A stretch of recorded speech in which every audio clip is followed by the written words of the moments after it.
الحمدللہ والصلاة والسلام علی رسول اللہ۔ اپنے ساتھیوں کو تعلیم دینا چاہتا ہے لیکن وہ رکاوٹیں ڈالتے ہیں اور جلن محسوس کرتے ہیں۔ سوال کیا گیا ہے، میں اپنے بارے میں یہ سمجھتا ہوں کہ اللہ رب العزت نے مجھے خیر کی نشر و اشاعت کرنے والا بنایا ہے۔ میری نیت بھی بالکل صاف ہوتی ہے، میں کوئی اپنی بڑائی بیان نہیں کر رہا، میں تو صدق کے دل سے یہی چاہتا ہوں کہ میرے ساتھیوں کے درمیان شرعی علم عام ہو جائے۔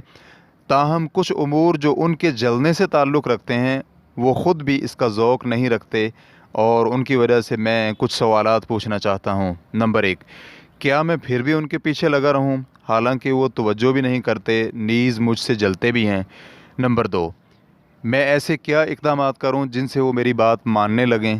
الجواب بعون الوہاب، لوگوں کو خیر و بھلائی کی دعوت دیتے ہوئے اس طرح کے معاملات پیش آنا معمول کی بات ہے، تو داعیان حق اور لوگوں کو دین سکھانے والے شخص کے لیے ضروری ہے کہ وہ صبر اور نرمی سے کام لے اور حکمت بھرا طریقہ اپنائے۔ اب آپ کے جو ساتھی دینی علم حاصل کرنا چاہتے ہیں اور کچھ ساتھی نہیں چاہتے، تو آپ دینی علم حاصل کرنے کی ترغیب رکھنے والوں کو پڑھاتے رہیں اور نیکی کے اس کام کو جاری رکھیں اور روکیں مت۔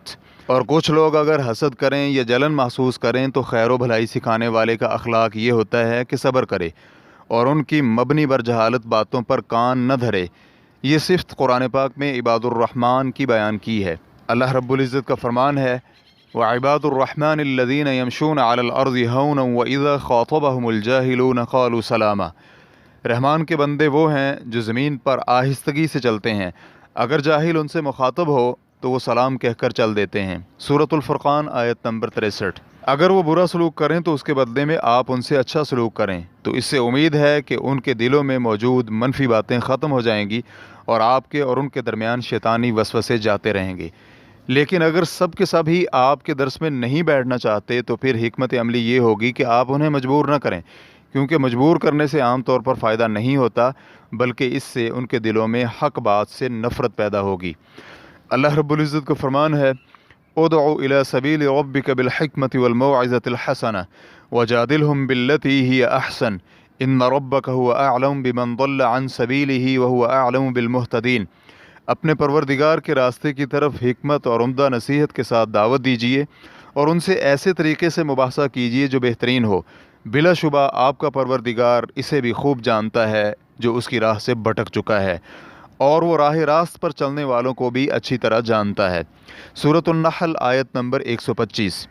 شیخ ابن عثیمین رحمہ اللہ کہتے ہیں، حکمت یہ ہوتی ہے کہ معاملات کو ان کا حقیقی مقام دیا جائے، اس کے لیے مناسب وقت، مناسب الفاظ استعمال کیے جائیں اور مناسب گفتگو کی جائے، کیونکہ کچھ جگہیں ایسی ہوتی ہیں جہاں واعظ و نصیحت مناسب نہیں ہوتی، ایسے ہی بعض اوقات ایسے آتے ہیں جہاں واعظ و نصیحت مناسب نہیں ہوتی، ایسے ہی کچھ لوگ ایسے ہوتے ہیں جنہیں آپ کبھی بھی کسی بھی صورت میں واعظ و نصیحت نہ کریں، بلکہ آپ انتظار کریں کہ جب وہ نصیحت قبول کرنے کے موڈ میں ہوں تو پھر انہیں نصیحت کریں۔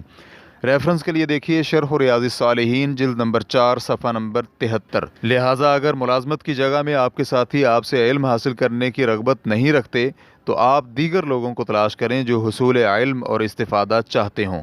واللہ تعالی اعلم۔ اسلام کیو اے ریکارڈنگز، مؤسسۃ الشیخ محمد صالح المنجد، المملکۃ العربیۃ السعودیہ، فتویٰ نمبر 303207۔ والسلام علیکم ورحمۃ اللہ وبرکاتہ۔